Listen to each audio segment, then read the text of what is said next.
Hello. Oh, that still seems really loud. Let me turn that down a little. That seems a little better. Hopefully it's not the music so loud that, it's all you hear. Hi, whoever might be out there. I am back later in the week. I am going to be continuing what I was working on Monday. It went really long, so I did not bother staying online to finish it because it would have, I think, taken a while. We'll find out today how long it really would have taken. Monday I was doing a bunch of like P words. It was cute. I was really just going through and updating my painting palette, showing off some of the paper that I'd gotten recently but not used yet. And I was doing some swatches of my new paint palette. One of the things I said I was going to do I had not yet done was, let me turn the light on here, adding the names of the paints next to all the swatches. I took care of that a couple days ago. Got them all out of the bin, lined them up next to each spot, and then just went to town writing them down. Most of them are Mary Blue. I wrote out memory blue fully here and then just MB everywhere else where it exists, just to make it shorter for myself to do. There was one L'Oreal, which was that one yellow I picked up from Blick a couple months back, and then a couple of Winsor Newtons down here. But everything else is memory blue. And it came out really well, I think. It's really good colors. I I was kind of sitting here playing and looking at the Winsor Newton set, and I was comparing like, what does this relate to over on the Memory Blue side? And some of them were pretty darn close. Cadmium yellow's kinda, well, not really. The lemon yellow is really close to the yellow vanadium from Memory Blue, and like the ultramarine was really close. So looking at that one is pretty close, right next to each other down here. These blues. The burnt sienna. I always wondered what Dragon's Blood kind of was supposed to be like. It kind of feels like a blend of burnt sienna and burnt umber. It's got the dark brown and it's got the kind of like bloody orangey red color merged into one, so that's kind of neat. Yellow ochre looks just like the yellow ochre from Memory Blue, so they're pretty similar. So it's nice to know there's some equivalents in the two brands, so that's pretty cool. But yeah, let me scoot this over here, get it out of the way. Excuse me. I still have this sitting over here. I had mentioned once upon a time, one of these papers I've got over here, this Strathmore, is 9 by 15. 11 by 15, sorry, 11 by 15, but my frames are 11 by 14. But anything I had done on that before I realized that it was an inch larger, I had to grab my paper cutter and cut an inch off of any of the paintings I've done. And this is one of them. And it kind of makes kind of like a nice little bookmark if you think about it. It's really pretty. It's already been pre-painted, so it's kind of a neat idea to trim off of one side that you're willing to discard and turn into a bookmark. Might be an interesting idea for the future. This is part of a wormhole painting I did that's hanging up on the wall over there, so I thought that was kind of cool. I was considering this ruler here had a cork on the back of it, but it was falling off. And instead of trying to glue the cork back on, I never really noticed it helping too much of like stopping it from sliding on paper or anything. So I just took the cork off completely and used Goo Gone to get rid of the rest of it. And I was considering taping this to the back of it so that it would be like a ruler with something painting on it. But I figured trying to tape or glue this down thoroughly enough would be weird. And it probably just ended up coming up one day, so I just kept them separate. But I don't know. Maybe I'll stick that on there at some point. Let me scoot that over here. Excuse me, gosh. My throat. I'm going to put this up here for now. And the last P word, the thing that I was going to work on last week, that was going to be, on Monday, was going to be Polaroids. And I mentioned it a little bit then, but what I was talking about was grabbing some paper to experiment with. I think you come with me. I guess this would be fine to start with. My goal was to, oh yeah, I forgot this is that ugly paper. I hate the ripples in this one. It's so cheap. It works, but man, it really shows off the garbage nature of it. It just does not look good. Let me grab a different one. If anything, I'll use one of these just to practice cutting the sizes, but if I'm going to paint on it, I may as well use better paper.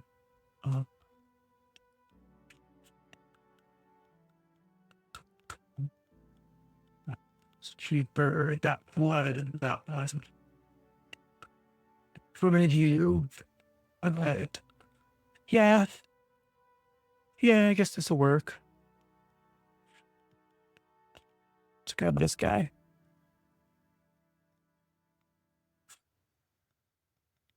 And let's grab a sheet of this. I'm going to have to whip out the paper cutter, but we'll do that in a minute. And tear. I said tear. Oh my God, tear already. Yeah, I hate these ones that are on rings. Oh. Oh, it feels like you're, well, yeah, right there. It feels like you're going to bend them, and I absolutely bent this one right here in the corner just now. I'm going to have to bend this back down. I hate this style of holding paper together. It's just silly, or I'm stupid in how I use it. One of those two is possible, so I'm going to let that be. All right, let's grab the ruler, and we should scoot this over. Nope, that's not. I'm hitting right, but it's going left. Let me scoot this over a little bit. Did I have a preset that does it for me? I do. Of course I do. And paper cutter. Ka-chow. And this is 9 by 12, so let's eyeball 12. Yeah, it's just below where I thought it was going to be, so this will be easy. So I'll just put this under my cutter. Line it up with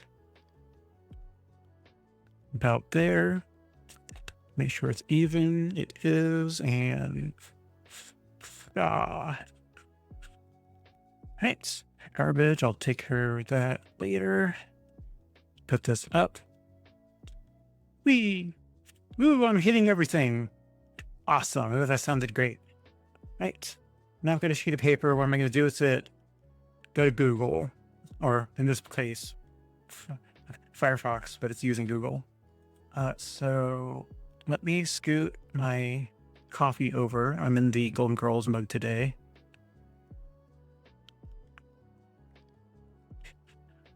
Always fun. Let me move some of this over. Just going to do a quick Google search for what is the standard internal and external size for a I can't spell Polaroid. Roid? Boy, I can't spell Polaroid. That's the word. All right. Polaroid photo dimensions. All right. Oh, there's different types. Oh, Go is the little tiny ones. I'm looking for the larger ones. Okay, no, that works really well. Let's zoom this in a little bit. All right. So we're looking at 3.5 inches wide, 4.2 inches tall.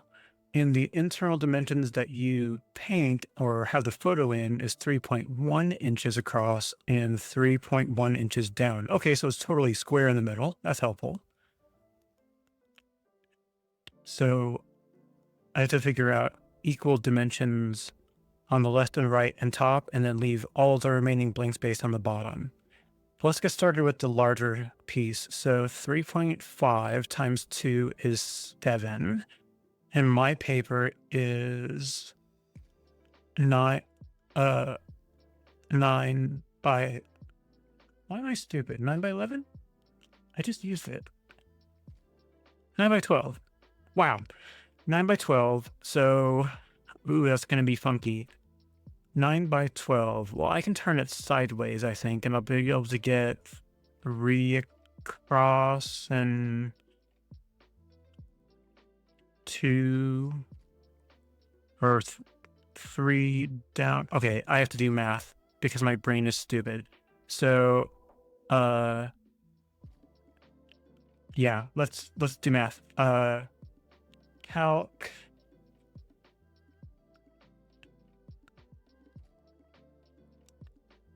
Okay, so thinking this through, I have a 9 by 12, right? So, the 4.2. I punched it in here. 4.2 times 2 is going to be 8.4. So width-wise on the paper, I can get 2 of them sideways. So I turn this 90 degrees one direction, and I'll be able to do 2 of them across the top of a sheet of paper. It's 3.5 inches, the other dimension. So 12 divided by 3.5.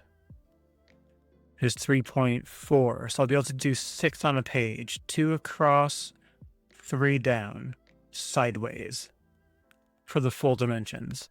So I need to go through and get that on paper. So let me stop sharing this and I'll keep it up so that I can see it. So I need to figure out, let me get closer to the mic and drink some coffee. Glug glug.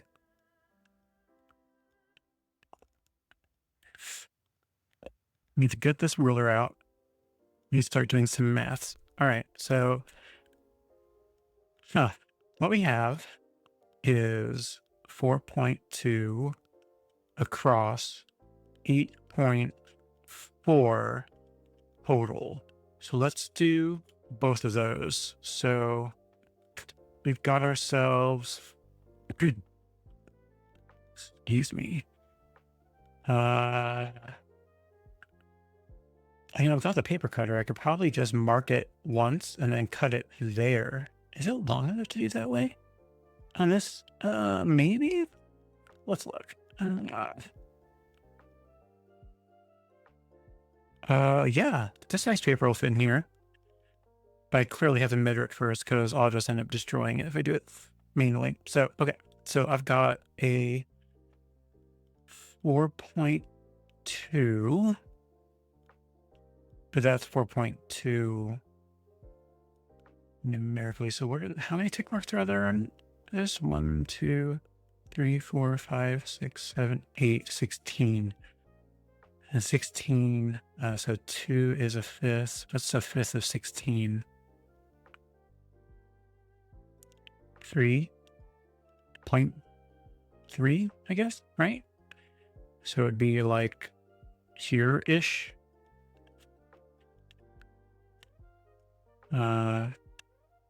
So like, right, it doesn't have to be perfect. It just has to be close, right? So yeah, somewhere in there. And then, well, that didn't draw anything at all because I had no lead coming out yet.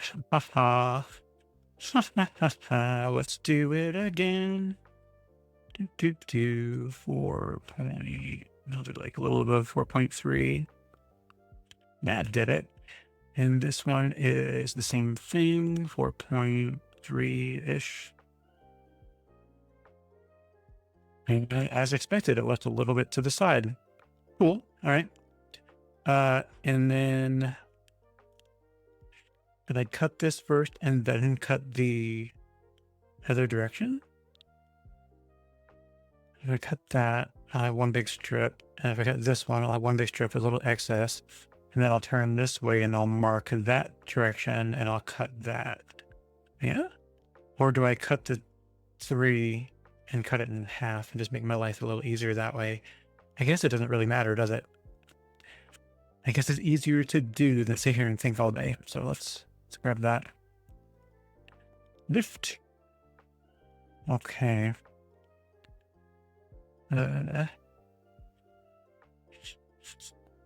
Okay, that is the line. It kind of disappeared for a second there. All right, so if I take this and line it up a little bit more, move this up, and it is even. I just got my headphones on something. Let me put that back in. All right, that is held down. It is on the line. It appears to be even. I am going to cut. All right, it's one big strip. You go over there. Don't get caffeinated. Bring this back. And I think it's probably better if I do this the other direction. Okay, and this direction. I am flat up against that. It is lined up right there. It was flat. Hold. Whoops, I just moved it by saying it's flat. Haha. Okay. That is there. Let's cut it this way. All right, that's garbage. And these should be the same width. Yeah. All right, that's good. Now the other direction. That's the hard part, right? So interestingly, I see that this has measurements on it. So, but that's weirdly not the direction you cut. So it's kind of useless, right? Oh, I just noticed it's got angles in there if you wanted to do angle stuff manually, but oof. All right, so let's do a quick pencil mark on these where they need to be. So the 4.2 side's done. Now I need to do 3.5. 3.5 once, 3.5 again, and then we'll two, no, third two, so that I can cut off the extra. So let's do that. Bum, bum, bum, bum, bum, bum. Bum, bum, bum. Bum, bum, bum, bum, bum, bum. All right. First up, we're going to do 3.5. All right. So it is right there. Okay. And then, excuse me, 3.5.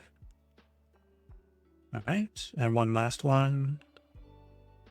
3.5. All right. And put this away. Do the same thing over here. I do 3.5. All right. And then again. And one last time. All right. Let's get to cutting. You come over here. Lift. Okay.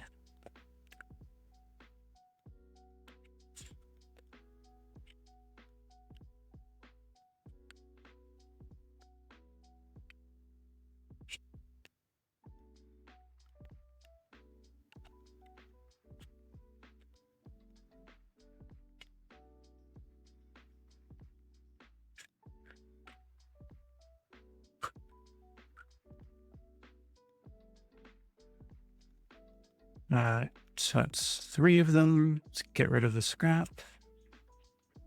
Bring the other one over.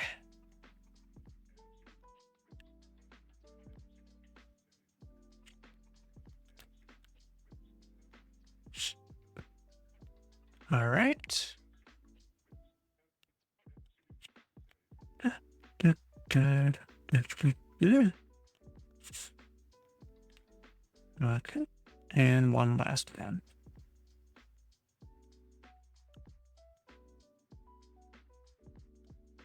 All right. That takes care of all the paper cutting I think I'm doing today. Let's scoot this back over here.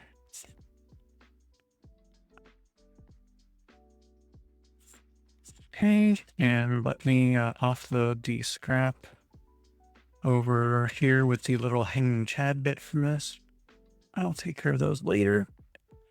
And again, because I'm a thirsty boy.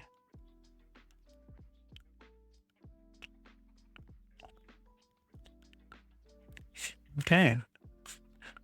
Now, what to do with these next, right? So they're close, not perfect, but I mean, they don't have to be perfection. I'm just going for general shape here. I've got to draw the inside, the inner size of the Polaroid. So that's going to be 3.1 across and 3.1 down. So at least it's the same size. So that should be easy.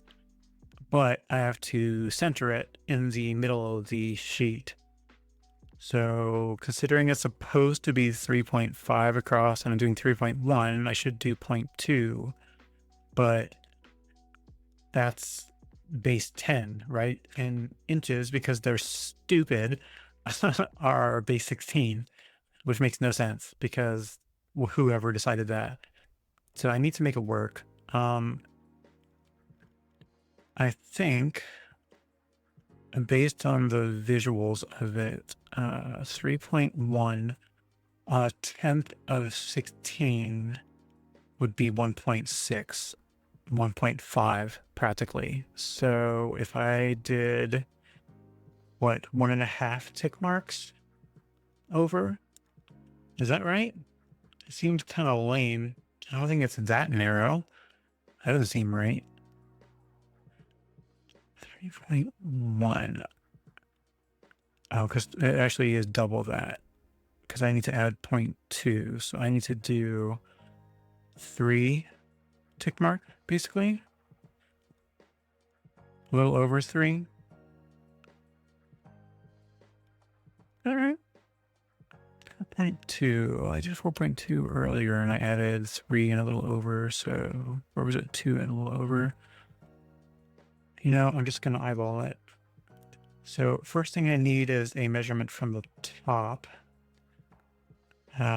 So I'm doing 3. Okay.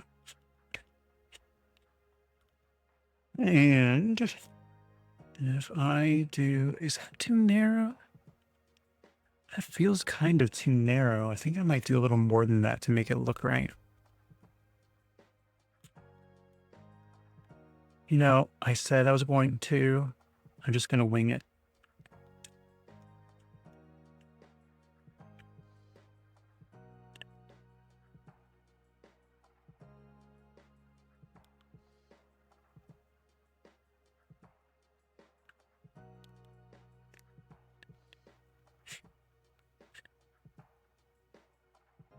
Oh, I guess I should measure that. Maybe I should use millimeter or, yeah, metric. That's what we're looking for. 8. I like that. That's a nice round number.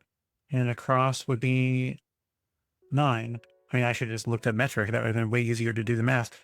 Okay. So 8 there. Let's do 8 down.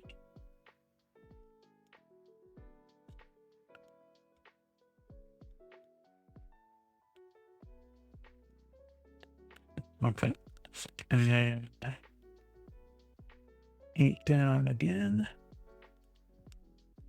Oh, you know, I should do that to the direction so I can see the amount of blank space so I don't angle in a weird direction by accident.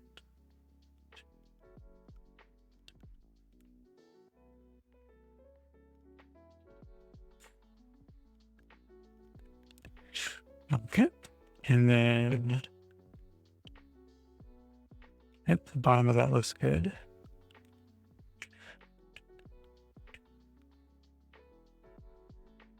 There we go. All right, that's kind of what I was looking for, right? To replicate the Polaroid shape. And I'm going to paint inside that box and I'm going to put painter's tape along the outer edges so I can't accidentally paint in the white area of the picture. And it'll look fairly Polaroid-y, I think. What I'll paint? Not a damn clue. I'll figure it out as I go, right? But let me go ahead and do some more of these and then we can figure out what we're going to do with it.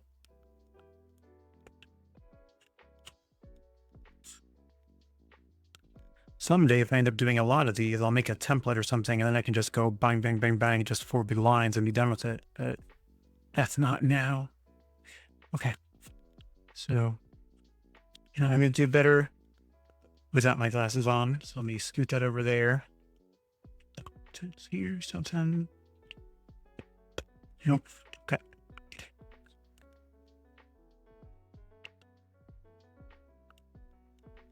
Mm-hmm. Uh-huh.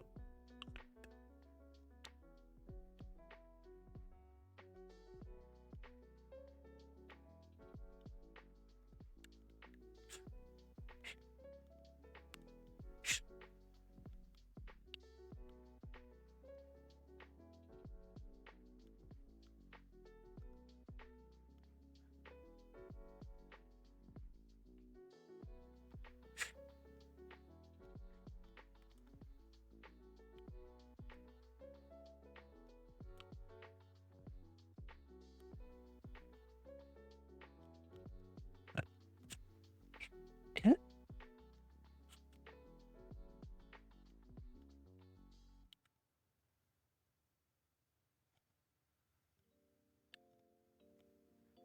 Right. 2 down.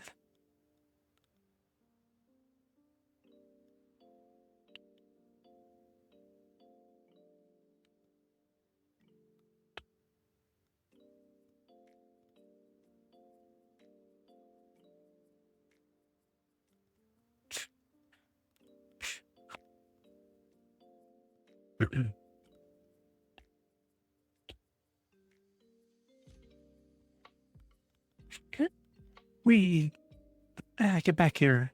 All right. And then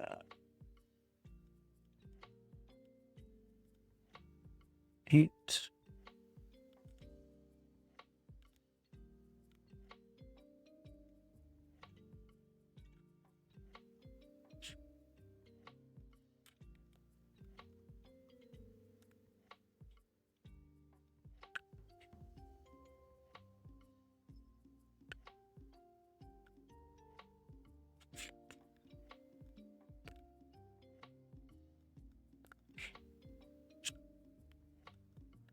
Eight.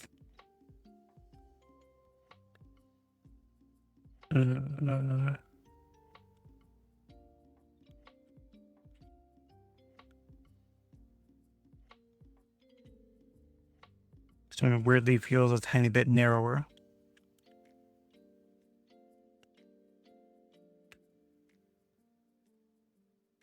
Okay.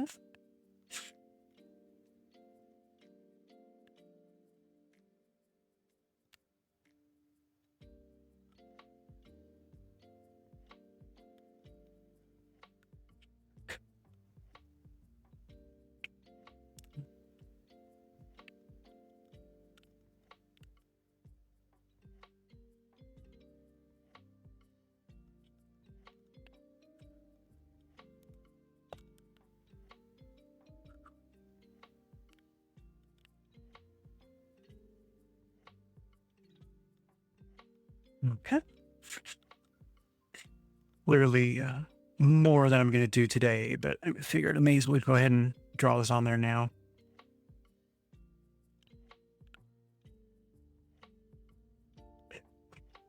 Okay.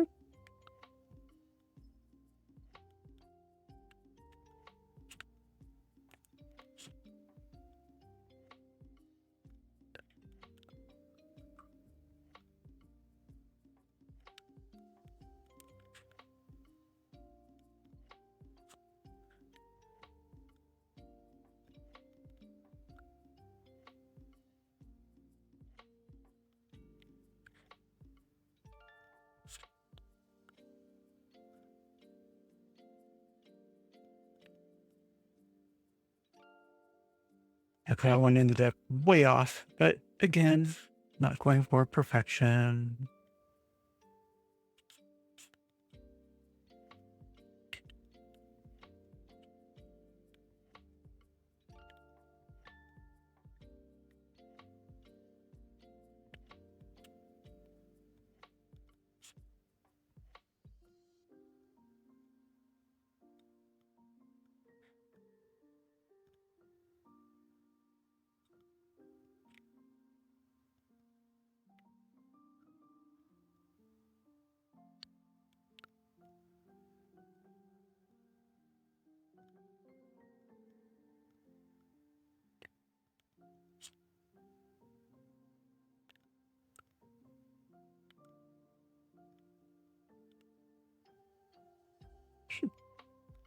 Right? Ruler can go up. Pencil can go up. Glasses can come back.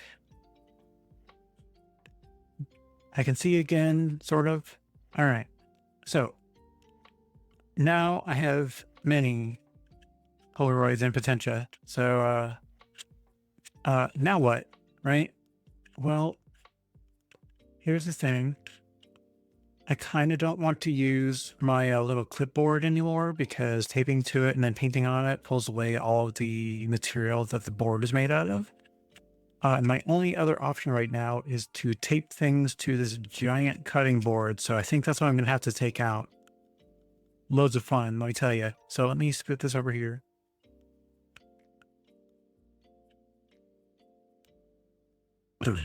Goodness. Okay. Oy.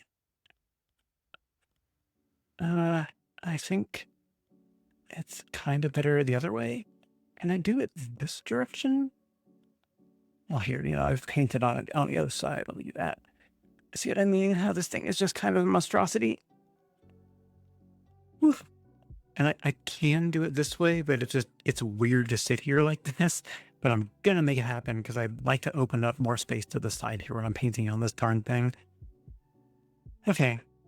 Very awkward, but we're gonna make it work.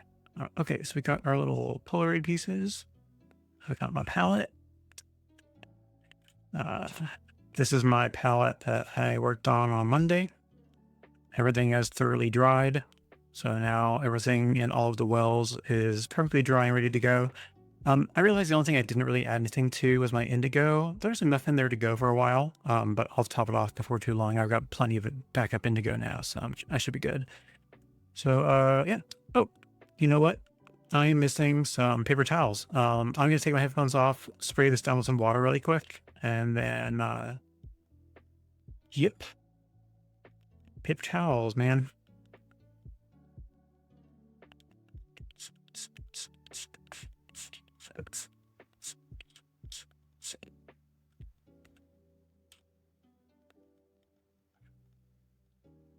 Or, my mind reader listening in boyfriend will be like, hey, let me just bring you some. Yeah. Thank you.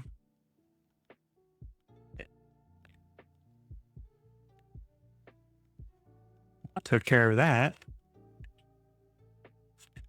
At that, I've got a stagehand, people.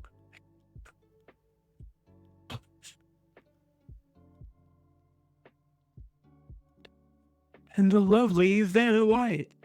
Okay. Don't ask. I don't know why. Okay, so this can scoot over here. That will fit just fine. The paper towels can go... No, it almost makes it. I'm going to scoot them under the board a little bit. All right. I've got me clean water. I have my rinsing water. And if I'm smart about it, I have room over here to put brushes, but this giant ass thing of alcohol is in the way. Ugh. I'll put him over here. Just, he's not being used. And these pipettes, I don't necessarily need those right now, so I'll scoot them over there. And let's bring paintbrushes a little closer so we've got room to grab them. Excuse me. And then, now what? Tape. Grab some tape. It seems like a little much, doesn't it? Really? Maybe. I wonder if these guys will actually do any good, or are they going to mess up like the last ones? We'll see. I think maybe I'll start with just one. Just to kind of practice and see how it goes. Yeah, right. Oof. I need to remember to mind my posture because my back is just killing me when I lean over like that. Okay.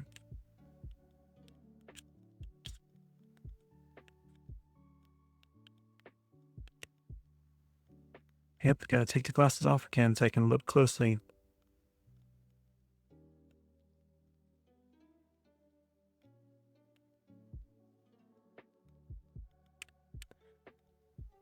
Okay, maybe my trick is I need to use something a little firmer to press down on the tape to make sure I get crisp edges on it. So I might use the ruler for that here in a minute when I get all of these down. Well, it's probably best to do one side at a time so I don't accidentally peel up anything. I'm not pressing down very hard. I'm just kind of giving it even pressure to try to make sure I really tamp down the tape on the sides that's touching the paper so it gets as crisp a line as possible. But I don't want to like rip it or do anything silly like that. That side's less important. Okay. Okay. And next, it's another piece that direction. Give. It didn't want to give. Okay. And done. Okay.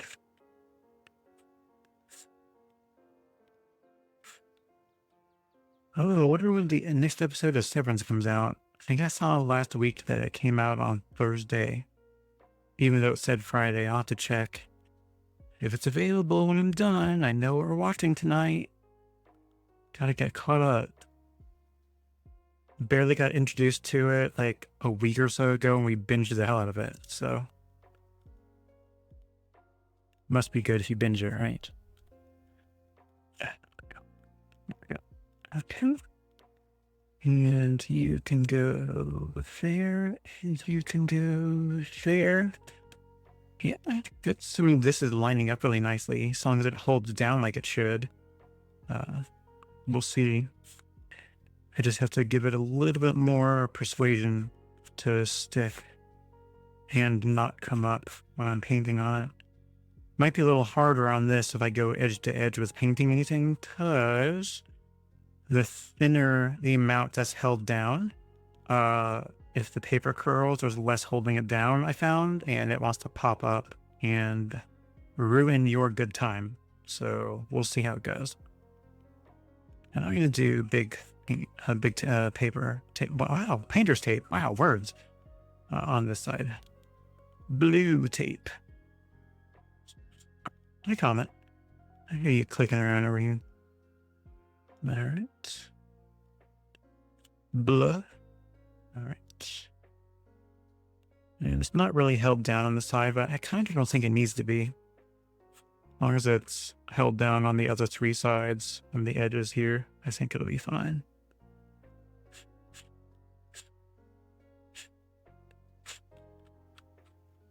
Right.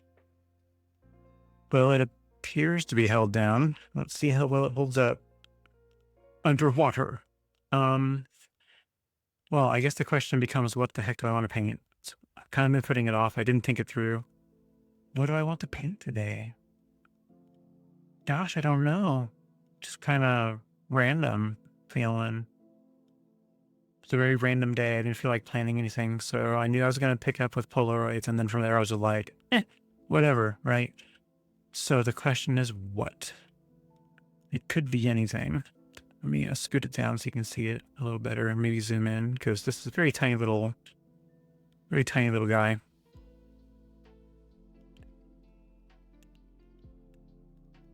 Sorry, it's going to be very diagonal because the angle it's at. It's the best I can do right now, but we'll see.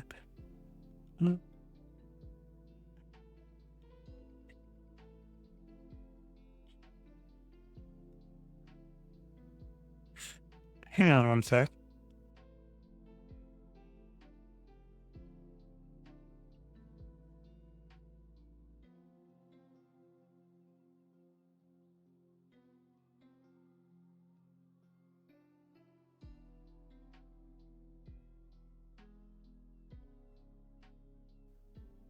Wow. Totally heard a dog, thought it was mine. If not, it's one outside. I was like, what did he do? He's just sitting in the window like, it wasn't me. All right. So let's think. We've got ourselves a square. A Polaroid doesn't have to be a photo of what's outside in the world. It can be something totally random and different. I'm not good at perfection stuff anyway, unless I really plan and really trace and really write things down and make it look good ahead of time. And then I just have to paint inside the lines, which is pretty in the long run, but kind of boring. I could do a baby nebula in here because it's what I do. So, I mean, why not, right? Okay. I can do that. What's a new color I have not used yet? Oh, so many of them. I think. Oh, I wanted to do. I'm gonna do something with the dragon's blood, so I got to do something that goes with it. I wonder how green will go with it. They're opposite ends of the spectrum. You know, I could help out a little bit visually by using this. So I'm thinking I want to use the dragon's blood in some way, but what goes with it? So it's more on the red side of the spectrum, like a reddish brown kind of color. And that's nearly the opposite of green. So if I do that, it's just going to become kind of muddy. but it's space. Things kind of blend together anyway. To be fair, none of these are true to life space colors. They're like artist renditions of space that they superimpose on the dust that we see in all the photos that we get, right? But it looks good in theory. So, yeah, I think green. Oh, excuse me, I'm yawning so much. Oh, I'm a sleepy boy. All right, so I'm not sleepy, I'm just tired from the day, I think. I was very focused on some stuff that was going down today, so I was trying to pay attention to that. So I do want to do wet on dry or wet on wet. Wet on wet spreads better, but I like when I do wet on dry, so that's what I'm doing. It's fun how I answer myself. All right, let's get a little bit of stuff going on there. And do some random little green bits. Do. Look at me. Doodly do. Do. Maybe a little more.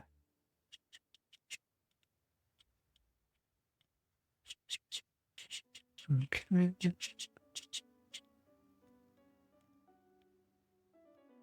And let's get a little. I still got some on the palette from when I was doing the swatch, so I'll just grab some of that. With a little bit extra butter. Okay, let's do a little around the edges.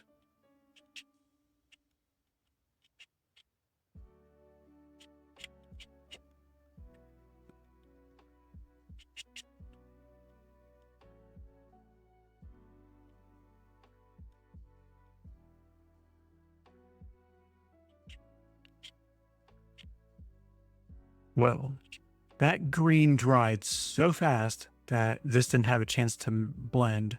So probably doing it on wet would have helped with that. My bad, right? But I can fake it. Rinse this a little bit and just try to bring some of this together in the middle.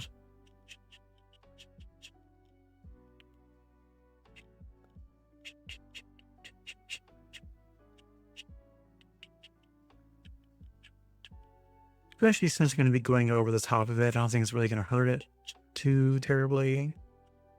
Might just add a little extra to make it dark to start with, so it goes with it a little better.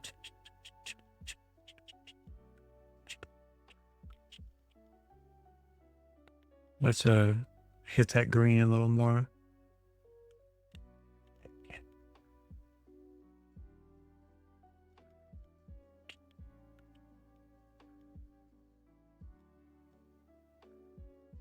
All right. Blood. Interesting. It just kind of turns more of a brownish kind of color when it's light.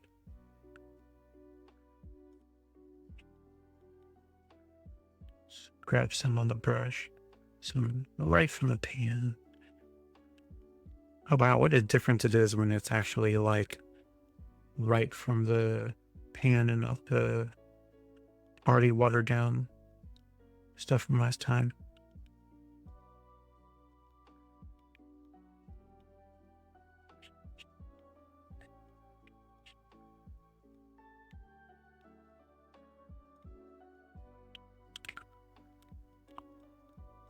Okay.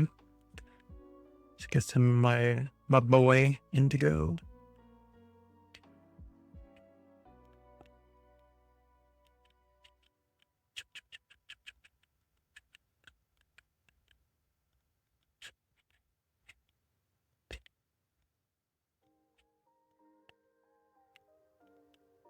Okay. A touch more. And come up into here a little. Maybe chase this little brown little streamer that was going on over there. I'll clean that off and pull some of this away in the middle here. I don't like how dark that is, but it might be on it already.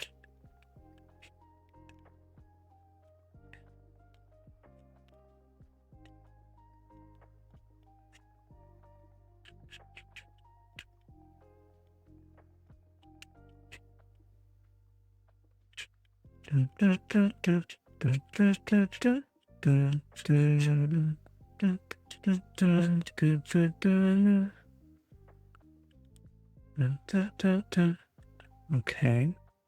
it's kind of nice. I like that.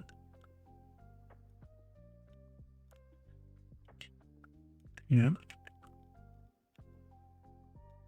Now, one thing I have been bad at when it comes to any nebula type things, because I like to go on while it's still wet and keep painting, and I've got to learn to let things dry, which is why when I started doing this, I made sure to have a hair dryer by me so I can hurry this along. So let me grab that. It's a little noisy, but it's kind of needed. Oops. There I go, smacking the mic. That was fun. Hey, Jose, I didn't see you join. Hey, bud, what's up?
All right, it's good enough. Still a little wet in the corner right here, but that's not really where I'm going to focus at right away. I'm going to go more for the middle and it's dry there. So, all right, let's make some of this a little darker. Green. And what do we learn? This is cupric green light. Yes. All right. Let's find some, well, that's a little bit too heavy. Let's get some darker spots.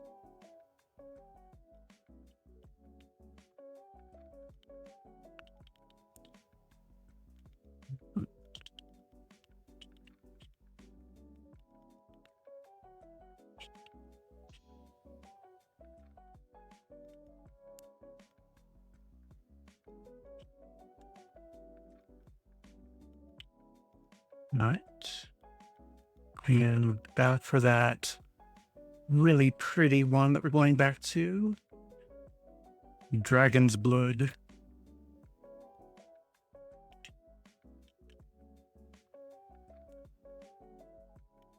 Yeah, it ends up being a really pretty color. And try to blend it a little bit with the areas where the green comes in.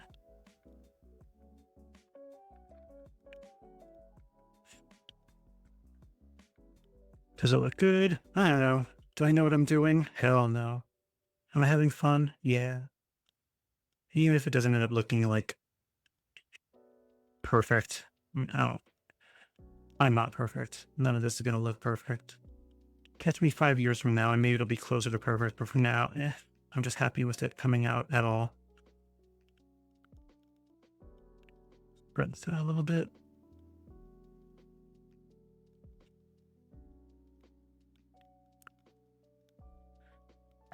Break my habit of always going from the same angle, because then everything looks like it was painted from the same angle exactly like it actually was, right?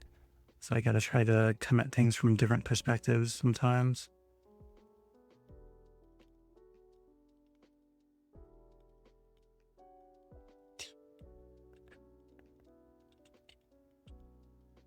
All right.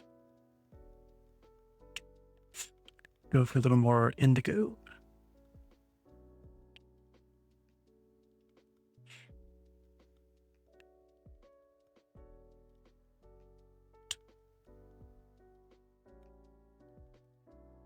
Went on a little thick with that, but it's indigo. That's kind of what it's there for, the spacey kind of vibe.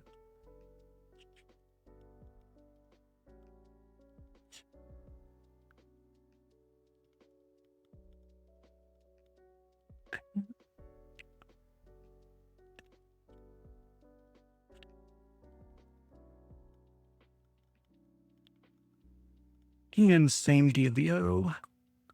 You need to let it dry. So rinse this off back with the dryer.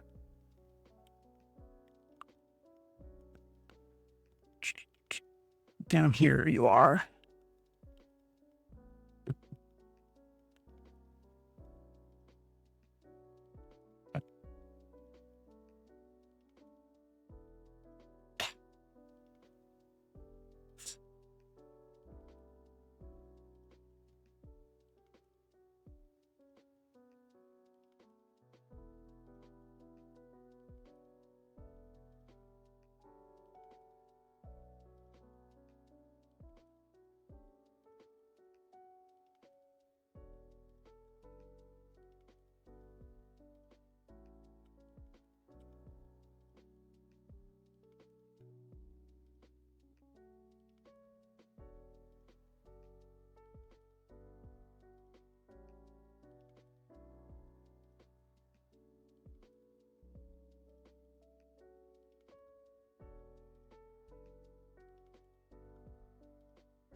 Nope. Starting to pull that up. Let me put this back in. Stay. Let's just kiss this down with my fingers. Yeah, this tape is not super strong. It's fine. I think it'll be okay. Underneath it, no idea. We'll see. It may have bled completely underneath this, but we'll see how it does. It's my second time using this center kind of tape. I've got, a bunch. I've got 8, but there's 4 here right now. It doesn't seem to be super strong at holding stuff down. Weird, because, tape, but, whatever. It's a cheapy set that I got on Amazon, so I'm not surprised. All right, let's add another darker layer. Let it dry some more. Throw some stars on it really quick. Let that dry, and then we'll peel it off and see how it comes out. Still have no idea what I'm going to do for any other ones. We'll figure something out. Right. Let's go back for the darkest green yet. I'm going to go really heavy with it. That's too wet. All right.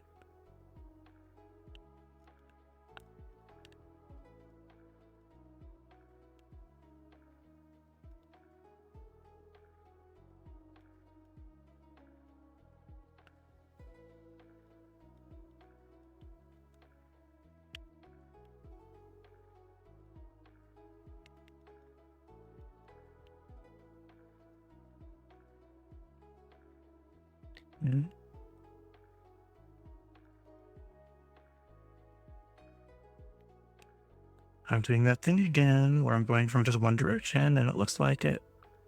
To add some weird to the side things from the other direction. See if that helps unwalkify it a little bit. Okay. Might have done a little heavy on that. I might peel some back off, I think.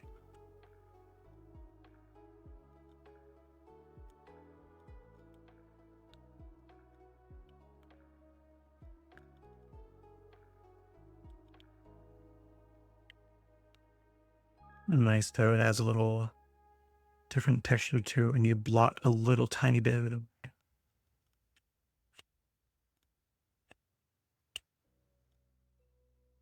Okay. Back to that dragon's blood. What an amazing name.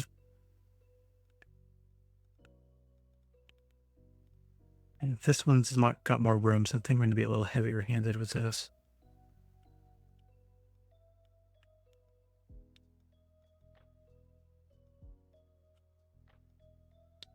Okay. Up against some of the green areas.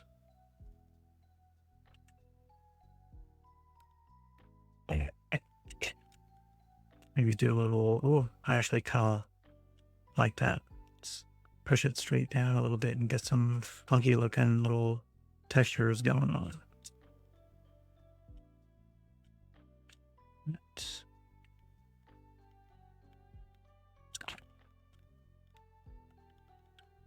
Right.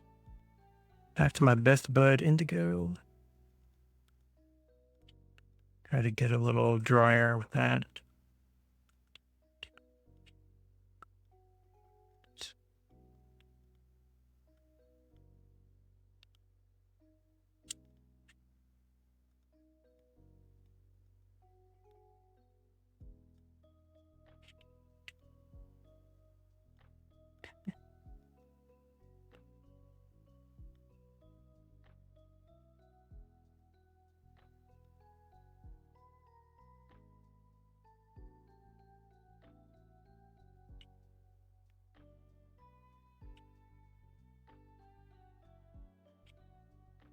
I think I'm going to do the same deal I did before and at a dry brush, pull away some of the extra.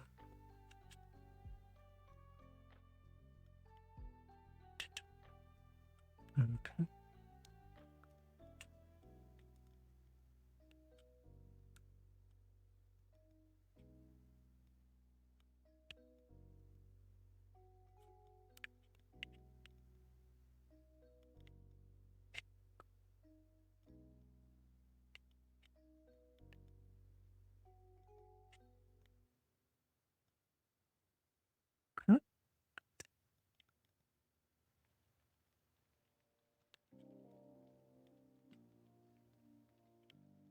Okay.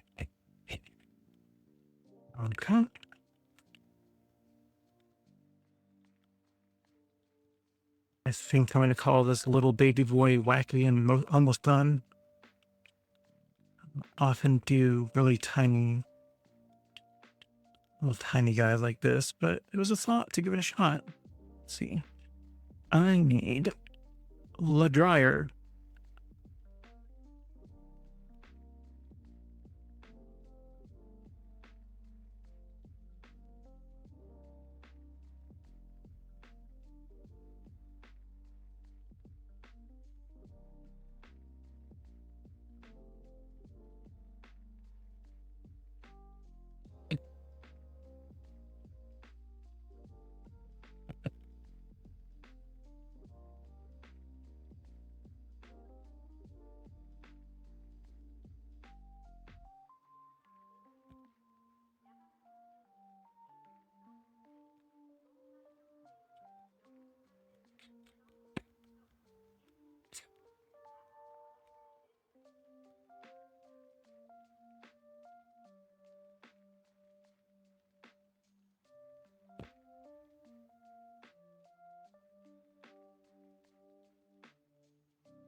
There we go. Okay. And now my next challenge. Stars, huh? Normally I either use a small brush and a larger brush and I flick some onto it, or use a toothbrush and like flick it onto it.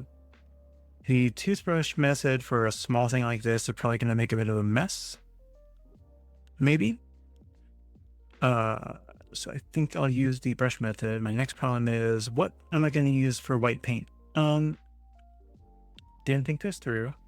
I do have some white, I don't want to get this dirty. Let's do this one. I did have some white of the watercolor ink, which I might use. I think that's obviously the easiest option. Nope, this is the acrylic one. It'll work. I might actually be better to use acrylic. But I'm not going to put this in my palette because acrylic paint has a way of drying and staying that way forever versus watercolor that I can wash out at any point. So I've got this little glass dish right here. I'm just going to put some in that.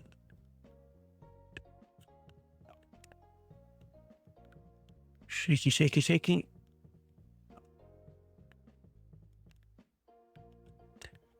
And squeeze the dropper and get some in there.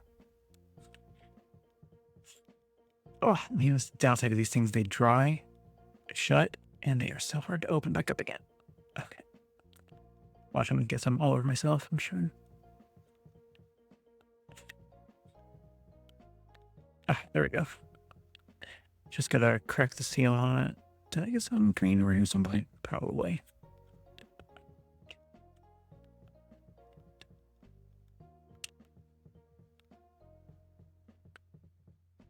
Yeah, that's the other downside with the acrylic. No matter how much I shake it, there's always some like chunky bits in it.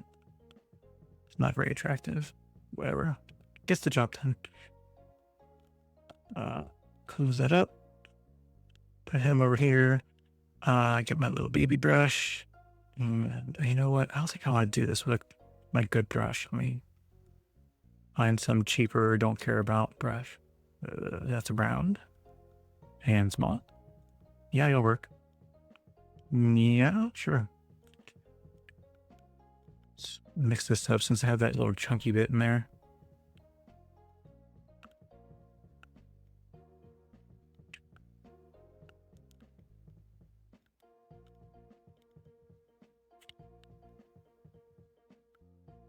It would help if I didn't also have water on the brush that I'm flicking on here, but hey, it's chill.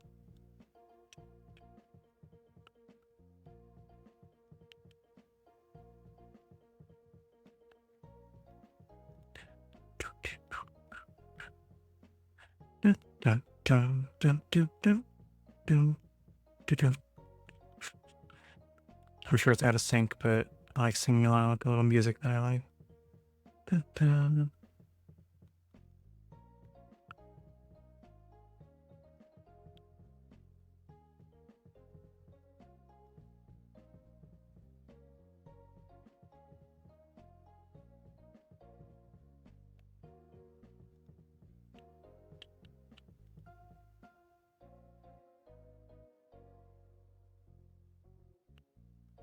only downside of this process is it's noisy. And it feels like it's going to put bite marks on the side of my brushes, but it doesn't yet. We'll see. Hopefully someday I won't come across them and find that there's just a bunch of marks all over the side. Where did that come from? You were making stars, you idiot. Yeah, well. Alright, that's probably good. Links.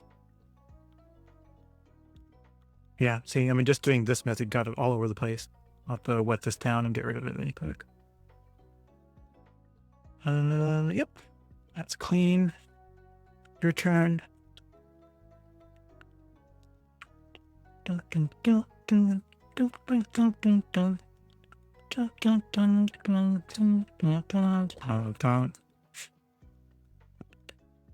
Alright, and my next problem. It went all over the place. So, luckily,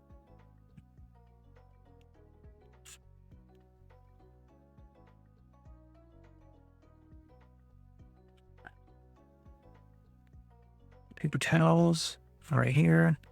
This can go over here. I got it on the tape. I have to like prep the area before I do stars. It's on everything. All right, let me scoot these out of the way. These don't matter if they get white because they are white. But I got some on the floor back here. That'll always be there. Yep, it's everywhere. That's fine. Let's grab some clean water. Get this while it's still not really dried on yet.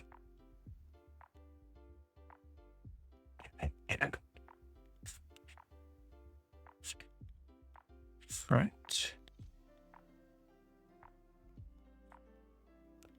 Well, I don't really care about the board. The board can be wet. I just don't want it, or it can be painted on. I just don't want it coming back up on other stuff in the future. So I'm just gonna do a gentle once over. And then hit this sucker with a hair dryer, pull it up, see if any of the paint bled underneath the tape.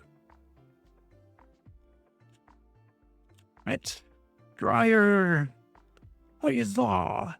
Some points I'm going to get a stronger dryer. I've got a nice cheapy heat gun in my Amazon cart. It's like $20. And it's meant more for like crafts and whatnot. It's much higher temperature, lower airflow. So I'm not going to blow things away like I did earlier with this tape, but it'll be more concentrated heat. So I'll probably have to be higher up from it. It's like one setting is 400 degrees Fahrenheit and the other one's 800. So I can get really hot. I'll never use the 800. That's for like drawing like glossy paints on ceramic stuff. Like I'm never going to do that. But like everyone in the comments in it showed that it's really good for drawing watercolor on the lower temperature as long as you manage the heat and move it really well so you don't burn things. I think it'll work really well. So your days are numbered, hair dryer. All right.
All right.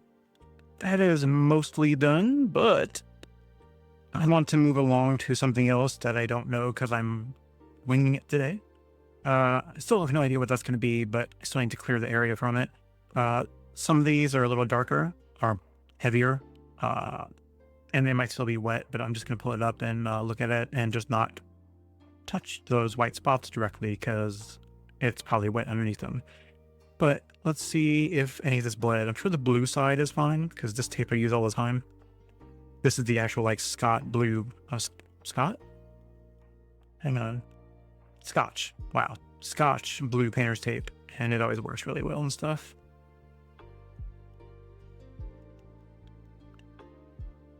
It's always so nice to get a crisp, clean line like that. It's probably the only one that's going to be on this because I don't trust this tape yet. This thinner stuff, but we'll see. More coffee at this hour. You don't understand. I can coffee from AM to PM to about to go to sleep, and it doesn't affect me. It doesn't stop me from sleeping. At this point, I've said this before, but I'm more coffee than man, so. Or in this case, more coffee than bear. At least it's a cool mug. It's the Golden Girls.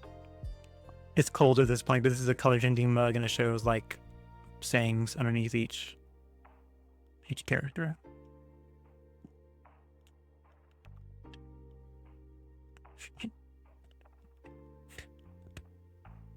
All right. I think I did. Okay, I'd take my glasses off.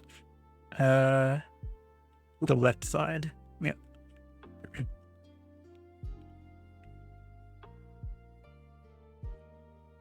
So far, so good. Hey. Okay, well. Redemption for the tape? Maybe. Let's see. Next up, I think I did the right side. It's amazing. It looks like absolute garbage, and then as soon as you take the tape away, it turns into something that actually looks like you tried. It's so funny. It's so funny how it looks like absolute mess until you take the tape away. Yeah, okay. Tape, you're redeemed. It was a matter of application.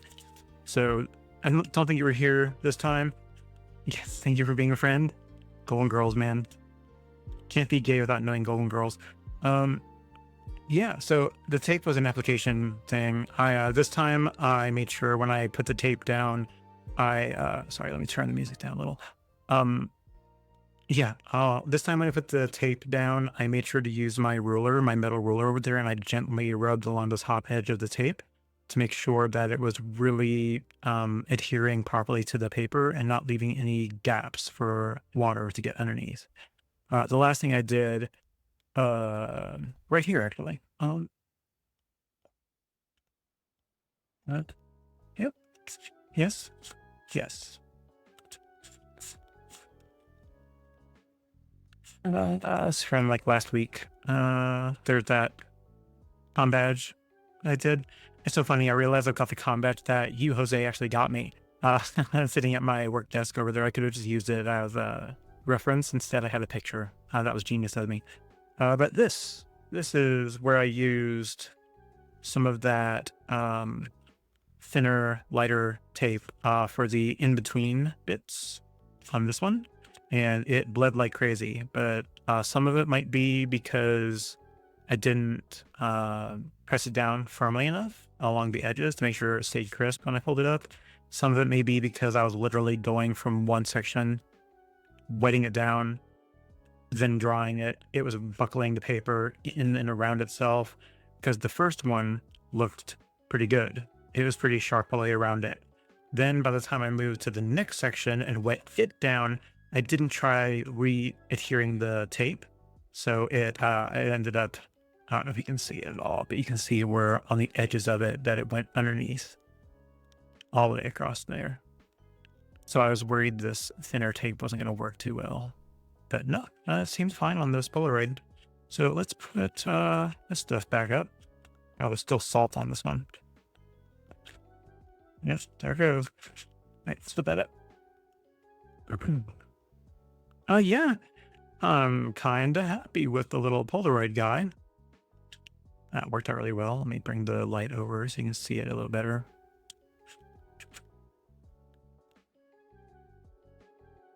Right? It came out pretty good. I'm kind of happy with that. I don't know how much closer I can get. I'm sure it's going to blur out. That's probably as close as I can get before the focus just dies on me, but yeah, right? Seriously, taping the edges of it makes a huge difference. And the fact that it looks like a Polaroid is kind of cool. You didn't see earlier, but I had this up so you can see. I pulled up the measurements of what a typical Polaroid is, so I could get the inner and outer measurements to be able to replicate it on this.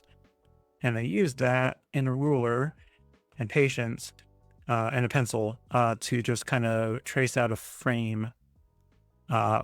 Yeah, that's probably not going to focus because it's got nothing on it, but it's kind of visible. You can yeah, down here you can see what I'm talking about. I did a little pencil frame around it so I can use that as a guide to tape it down in the future. And whenever I feel like I'm going to do a Polaroid today, I've got a stash of like another 5 of these that I can do. So yeah, it's a neat idea. What I'll put on them, who knows? I'll figure that out someday in the future, but little baby nebulas are kind of cute. I like it. Yeah, check this out. I like how that came out. Right? That's pretty neat. It'll look, I think it'll look far better with colors that are a little brighter, but I don't know, the green in that, Dragon's Blood, that came out really good. It's kind of hard to tell from this, but it looks like a brownish red, which is what Dragon's Blood is. But Dragon's Blood is, can I get all this under here? Let's zoom back out and maybe you can see it a little better because I can get it in the frame.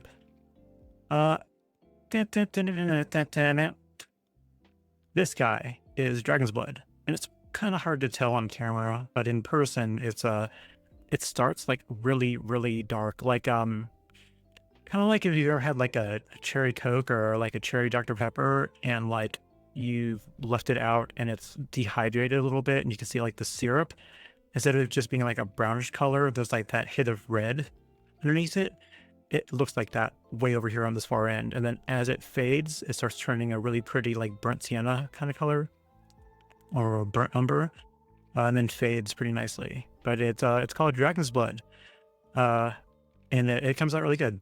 I'm sure it's mainly useful for like floral stuff. That's the person that I found it out about from, Jenna Rainey, as a watercolorist. She does mainly florals. But she's the one that sold me on the idea of getting this brand, and I got her kit that had like 5 or 6 different colors in it. Dragon's Blood, ironically, is one of her favorites, but wasn't in the set. Don't know why. But I recently went through and got a bunch of individual colors from that set, and then another 6-pack set from somebody else who kind of filled in the gaps. So I've got a mostly that brand, my Mary Blue, like a French brand. Or maybe it's Italian. Maybe it's Italian. I'll look it up. It sounds French. Yeah, no, it's a really good set. Sidetracked. Okay, I like how that came out. I will, and what's best about that is because it's so small, it didn't really buckle the paper at all, so it stayed really flat. I kind of like that. It's not bad. All right, I'm gonna find a good safe place for this guy. I say safe, I don't have him in sight because if I flick paint again, I'm gonna get it all over it. I'll just stick it back here for now. I'll find a better home for the little baby ones later. Now, what's my problem? What am I going to do next? I didn't plan. Look straight at NASA. I wish. I was mentioning earlier that, like, unfortunately, almost none of the actual, like, pictures we've seen from satellites and whatnot actually have any of the colors that we see in them. It's so sad that they have to, like, false image them to a false color them to make them look good, because almost everything just looks like dusty and brownish, right? Almost nothing has a vibrant color. They just make like whatever gases or materials it's made up out of and say this particular, like when it's full of iron, it's a reddish color because red is like rust, right? So most of them are kind of phony and artist renditions, but who cares? They still look good, right? If I was going to do just actual nebulas, it would be like, ooh, it's white and grayish and brownish and black, and it's done. It'll never have any variation, so blah. I'll just make it colorful and be happy with it. Now, oh, I need to put these up somewhere safe too. Oh no, I'm running out of ideas for where to put some of this stuff. I'll figure that out later. I'll come up with a plan to keep these things safe when they're not in use. For now, what can I do next? I know last week I had brought up something I wanted to do and I didn't do because I don't yet know what or how I'm going to do it.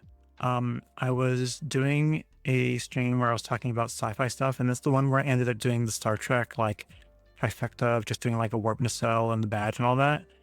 But my idea before that was thinking of stuff from a book, right? And I was thinking of one called Rendezvous with Rama by Arthur C. Clarke. Arthur C. Clarke, if I can say his name. Stream shorthand is a giant cylinder spaceship thing comes in the system, super top secret that nobody wants to know, like tell the world about it. And so they send a American space shuttle up to go land on it, and they send a team into it to learn what it is and get off of it again because it's rapidly approaching the Earth. They find out it's not really coming toward the Earth, it's going toward the sun to slingshot around it and haul ass back out of the system, and they got to get off of it or they're not going to be able to have enough fuel to get back home. So they've got a limited amount of time to explore it. But it is such a cool book.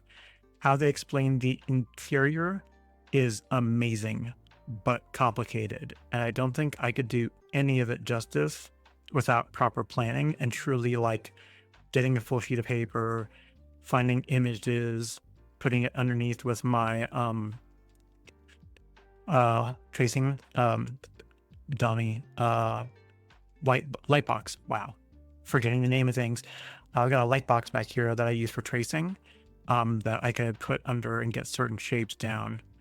But it'll look so complicated. I would ruin it. Like seriously, let me look it up just so you can see what I'm talking about.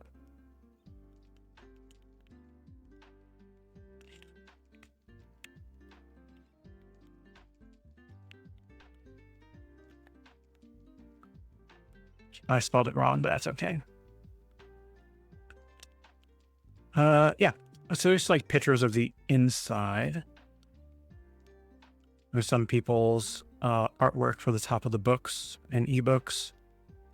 Some people's actual art. Like this is what I'm thinking. Doing something like the interior, showing some of the designs of the stuff that's actually there. So cool. Clearly, this isn't to scale because there's gigantic people here in clouds, like right next to them. So clearly, they didn't draw this to scale, but the idea is the same. Interior of a big cylinder, right? Such a beautiful book, and it's a trilogy. There's three Rendezvous with Rama books. It's Rendezvous with Rama, Rama Returns, Return to Rama. I don't remember all the names, but still beautiful. They end up second book. I think they end up getting on it and sending an expedition of people to go on it to travel somewhere, and they end up exploring like where Ramans, like where the people that sent the ship are and where they came from. And then I don't remember what's in the third one. Or maybe I'm mixing the idea up of the second and third. I don't know. But still, it's been a while. But beautiful series. Oh, like this is a picture of the like, big like electrical like spire thing on the other end of the ship. So cool. So cool. But yes, that's one of the ideas that I was thinking of doing at some point. Clearly, it's a bit too much to do in this exact moment. But the outside of the ship, I was thinking maybe that, but it's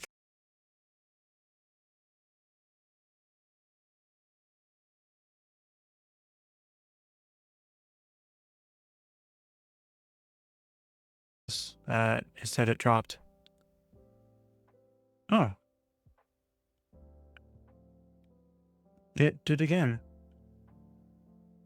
That's so weird. Yeah, the network looks like it's dropping every now and then.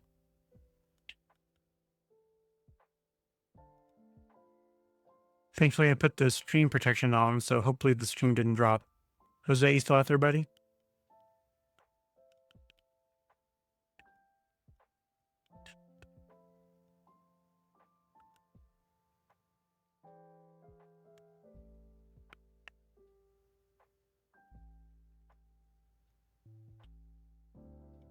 Yeah. I mean, it looks like I'm streaming. Yeah, you're here. Okay, cool. Thank you, bud. Appreciate that. Uh, okay. Nope, that's good. Thank you. Yeah, it was super weird. It drops for a second. I even had to notice that my internet went out or that my network connection dropped in OBS. Weird. That's all right. Well, we can carry on. I have to figure out what I'm gonna do. Um, that's my fault for not planning today. I just thought do the Polaroid thing and then figure it out. Oh, you know what? I do have something that I want to do. It's just practice, and it's simple as hell. It's something I've been wanting to do. I want to practice doing a gradient and doing it right. Let me find. I think I can use my new paper for this. I think that's a good idea. This is a block of paper. So you can get pads, which is what I normally use, where you've got individual sheets of paper and they're not stuck to each other, and you can just pull it up and peel it off from the top of the binding, and then tape it down somewhere and use it that way. When I do that for spacey type things, where I want to do like actual like space, nebulous stars, things like that, and I want to go edge to edge, I can't, because no matter what I do, I have to tape the paper down in order to paint at all, because as soon as the edges get wet, it wants to buckle, right? And then I can't do anything with it because the paint starts going every which way because the paper is all wrinkly. A block, on the other hand, is glued on multiple sides, and you cut it away when you're done with it. So it's a way of painting that does not require you to worry about taking it off of the pad of paper. It's glued completely on this top edge and on this bottom edge. But on the left and right side for this brand, they leave it open where you can actually get to the paper. So when you're done painting on it and it's dried, you can use a knife or something and get in between the page and then cut it loose on the bottom and the top. So it's kind of cool. So I get to try experimenting with it, and I get to try experimenting with it doing a gradient. So I'll probably use these little rolls of tape, because what I'm going to do is get it on a slight lean. I might do a little higher than that. So I've only done gradients a few times, and I usually just leave it flat, and then I just do a wash brush, and I just kind of go from top downward. And if it's kind of funky and uneven, I go back to the top and try to redo it, and that ends up messing up the color and put streaks in it, and I have to go back over all of it again from the top down, and it starts getting really funky, right? But I saw a trick to doing gradients that I wanted to try, where you put it on a slight tilt to watercolor. You normally don't want to do a tilt unless you're good, you know how to paint on a tilt. But normally watercolor is so runny that it will just run off the page. And some people want that in what they're doing. I normally don't. But for a gradient, I think it'll work. And the method that I found, I'll explain as I do it, because I'm doing it for the first time after seeing how you do it. It's kind of fun. So I'll grab a wash brush. This is a Princeton Aqua Elite brush. It's supposed to be good at holding a lot of water and being really good for broad strokes, obviously, because it's a big, fat brush. Obvious? Yes. So what I'm going to do, I guess I can do the kind of colors you would see on like a landscapey scene. So maybe start bluish on top and then work my way down, and then do like a different color near the bottom, like a sandy kind of color.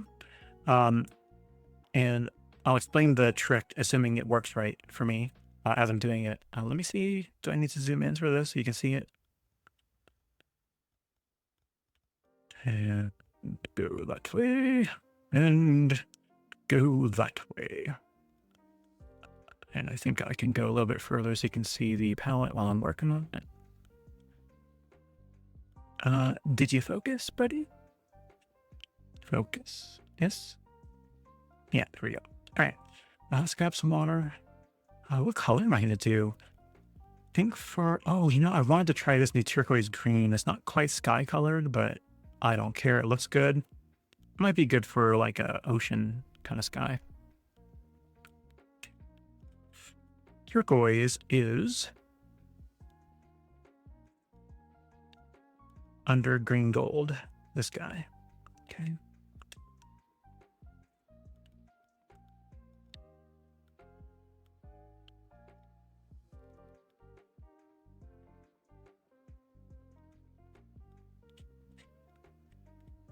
All right, let's grab a little more water. Try to thin that sucker out. And try to get as much of this on here as I can, because I don't want to change the color of it when I realize I'll run out, right? So I need to not run out. So hopefully this is as much as I'll need. So let's load up the brush and do their trick. So I'm going to start at the top. And everything's still on. Yeah, it hasn't dropped again. That was a weird moment, but all right. Probably something funky on Twitch's end. All right, so let's go across the top here.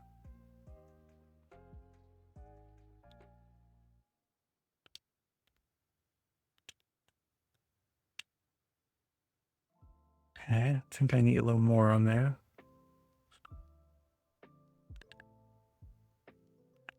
Yeah, the idea is to make it really wet. Really, really wet so that it beads down here on the bottom. I don't know what's going on there. That must be some of the glue or something from the first page. That's fine. I'll just make it as a part of the design.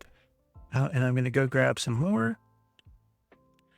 And I'm going to start partway on top of that bead and bring it downward. All right. And grab some more. And continue down. Yeah, so the letting gravity do the work, right? So letting the bead of water form down here on the bottom and it keeps the bottom of it wet, and all of the stuff above it draws downwards, so it kind of brings that color and that fade with it, right? Isn't that neat?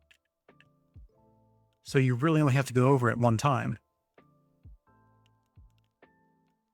and it just brings that entire bead back down with it to the bottom of the where you pulled. Such a neat idea. Okay, let's grab a little more.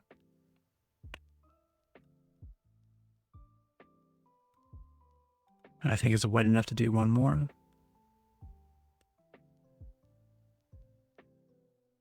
All right. And then I'm going to dry my brush off and bring a little bit of that, I think, back with me. Because I am going to switch to another color here, and I don't want so much of it that it runs really badly. All right. Let me rinse that off.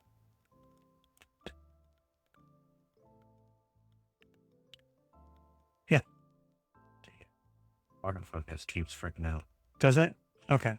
I have it from sitting up here and it keeps zooming in and zooming out everything. Well, we can work on that. Might have to say that the autofocus is acting funky. So I'm gonna switch over to the tool for the camera and set the focus to manually.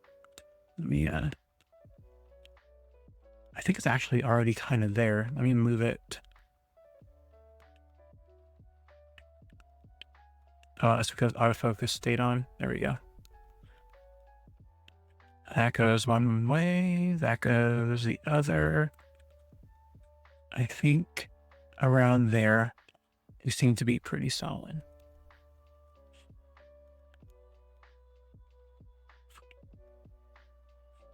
Yeah. All right. I think that looks better. I hope. If it goes out of focus again, please let me know. Thank you. Let me pick on another color here.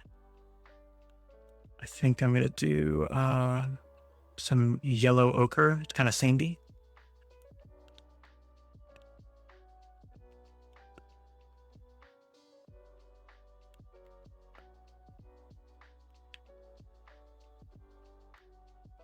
Okay. And just like before, I'm going to pick up kind of where I left off here. And I'm going to brush downward. And let it bring a little down with it. And that's pretty wet. I think I'm going to just stick with what it's got on the paper.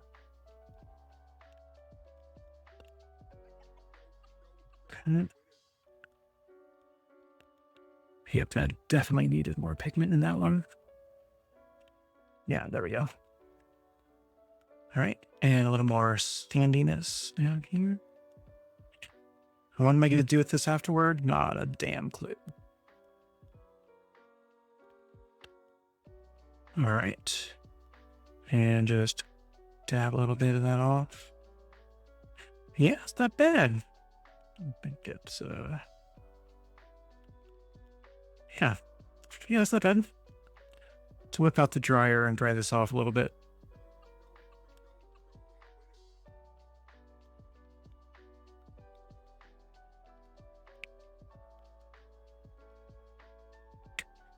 Yeah, it's interesting. I've never used this paper before. It, I guess on the first page, some of the glue or something just gets on top, and it has some little blotchy areas. Hopefully it's only on this first page. Let me grab the dryer really quick.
Yeah, it's not too bad.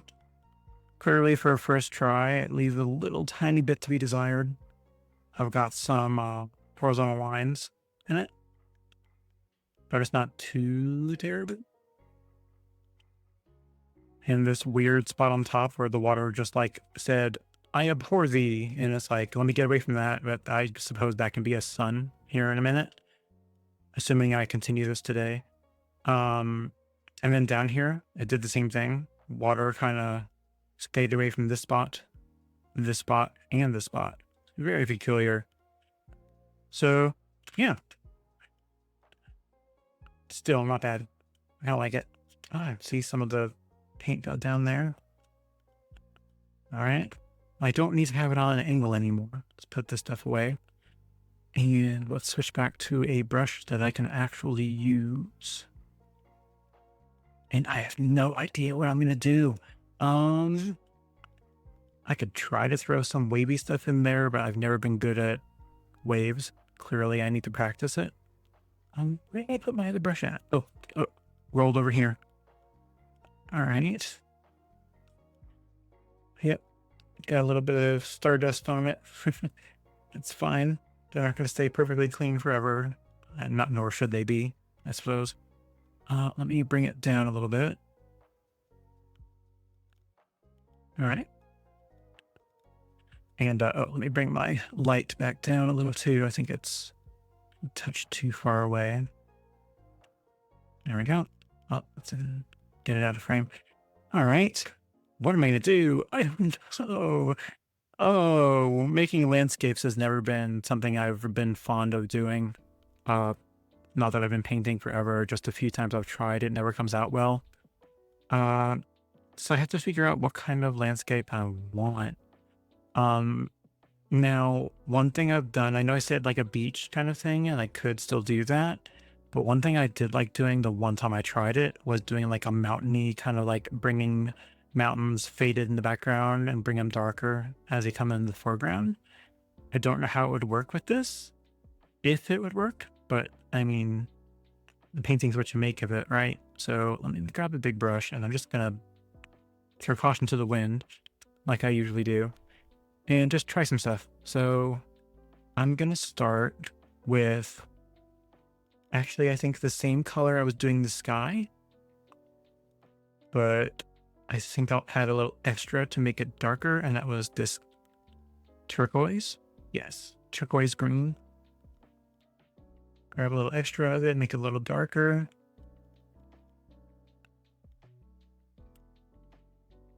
And just do a little like a from the side kind of deal here.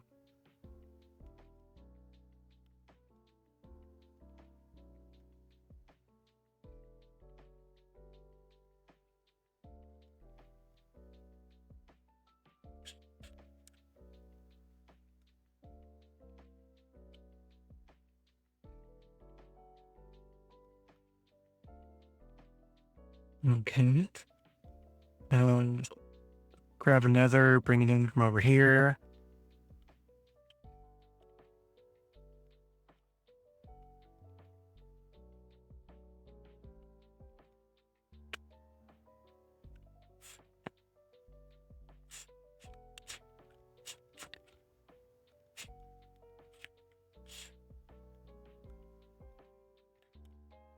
All right.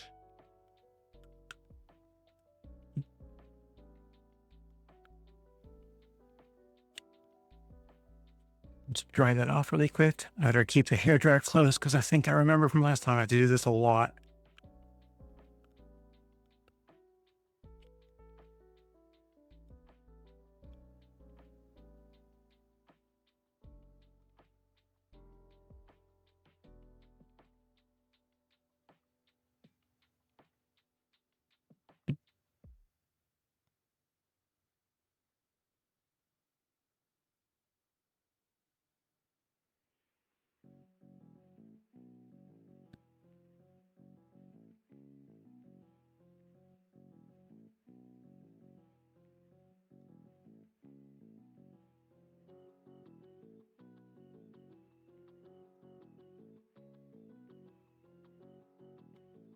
All right.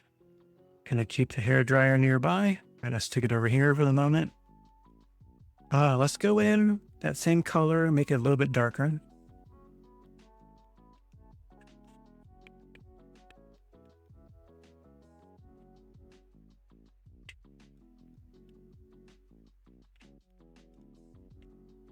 All right. And I kind of liked what I saw going on here. I'm gonna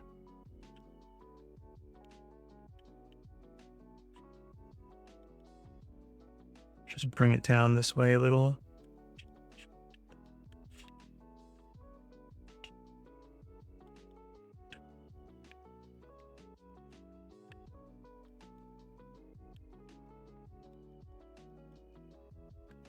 All right, grab a little more.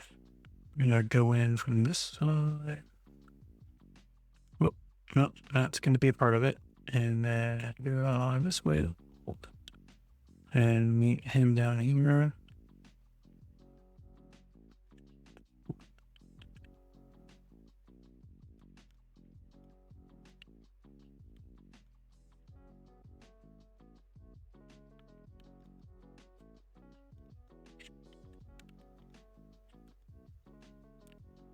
All right.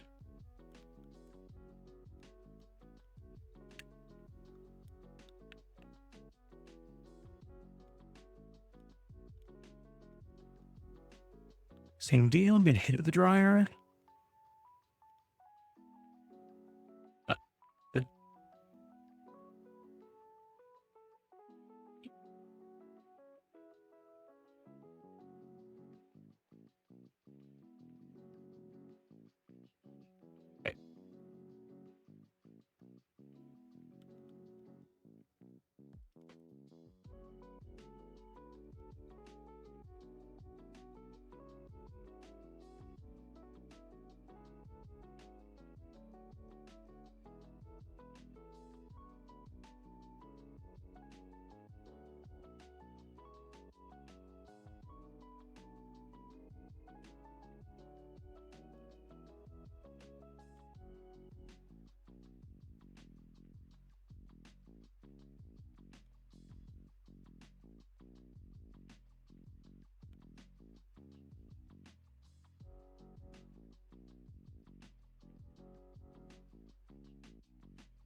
Yeah.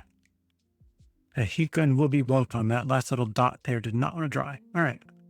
On to the next. Let's go even darker still. All right.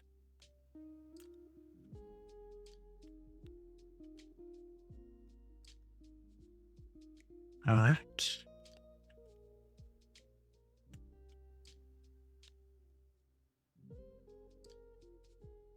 Okay.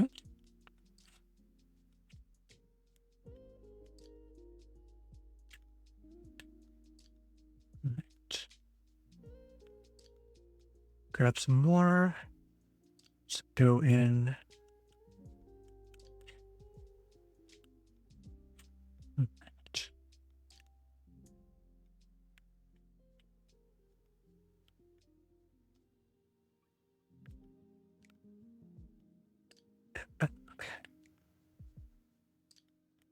Okay.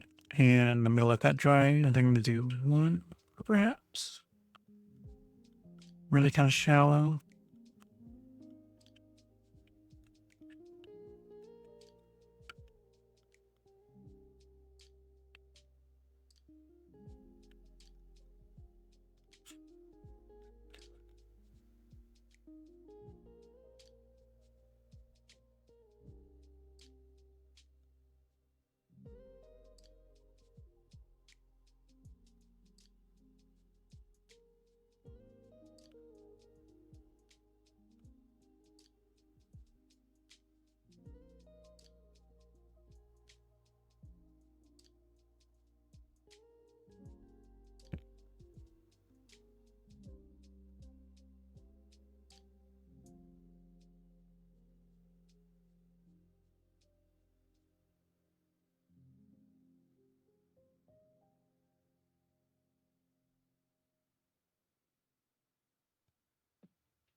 All right.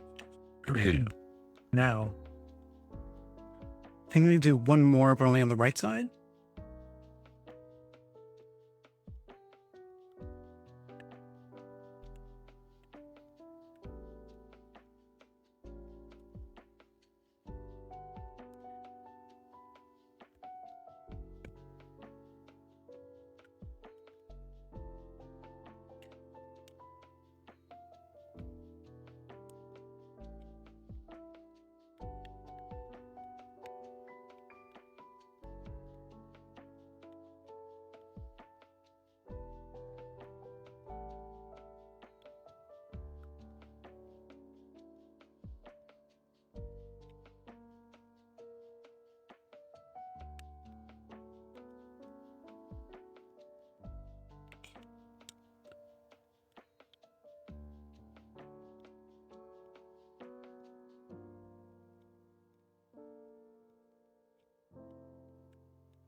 Right.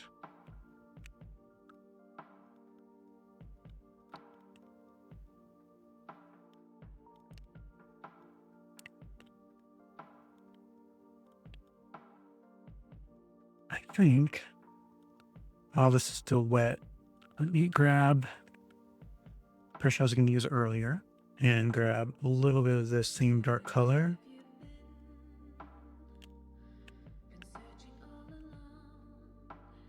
And try to do a little tree kind of thing going on here.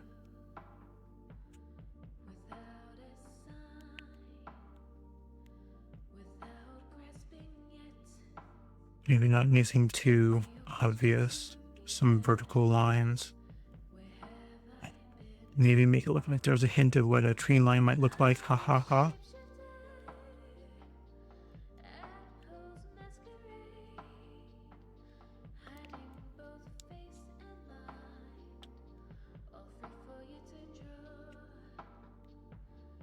Uh-oh. Apple TV just said that there's an episode of Severance. Just dropped. Watch out.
All right.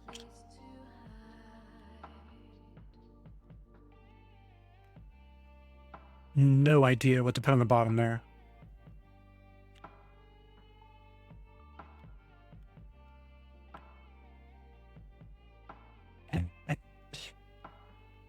Just drive the sucker down.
Okay, well, there's just one really stubborn wet spot right there. There's just a puddle. That's just going to take forever to dry. I'm just going to let it do it naturally.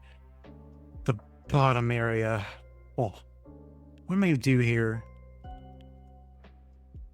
I have no idea. And doing like really like fine detailed up close stuff is just like mind boggling to me how people can do it.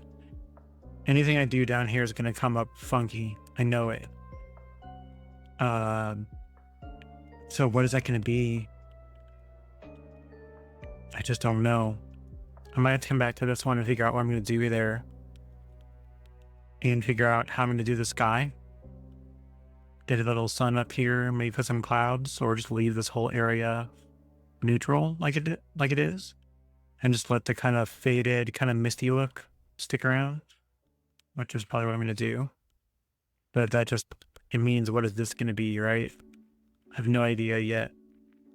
So I think I need to come back to it, think about what this is going to become. Especially since I went this kind of tan route, and I was originally thinking beach, but you never really have mountains up on the beach, right? I mean, you can. I mean, I could, but from this perspective, it's kind of weird because it's like you're coming toward the sandy area. I guess this could be kind of like a deserty area, but you don't often have like wintergreen trees, mountains up against desert, do you? I'm sure there's some transition that can go in the middle that'll make it work. Because you can't really go from an area that gets water to an area that's like dry as dust. So I'm probably just going to cover up this color with something else that makes it look like it's meant to be there. But I'll probably experiment when I do that on another sheet of paper with this yellow ochre color and dry it and try different things on top to see what looks good up against this stuff. And then I can come back to this so I don't ruin the hell out of it too terribly. Still experimental, but still, I don't want to screw it up too bad. One thing I did notice while I was working on this, since this is my first time using a block, that the sides, the ink did kind of bleed onto the paper underneath it because it's open on the sides. So I think next time I do it, I'm probably going to put some tape along the edges and under, but not on the paper itself. The top paper, just along the side to try to stop stuff from getting down underneath it. I don't know how well that'll work. We'll see, but at least that's removable if I do that. So, yep, I think I'll leave this guy alone. I'm gonna leave it here to dry. And I think that might be it. I think I might stop so I can start prepping to eat something and to get ready to watch that last episode of Severance because, well, the second to last episode. And figure out what the hell's going on in their little world. And then, yeah, I think that'll be it for today. And I'll be back on Monday.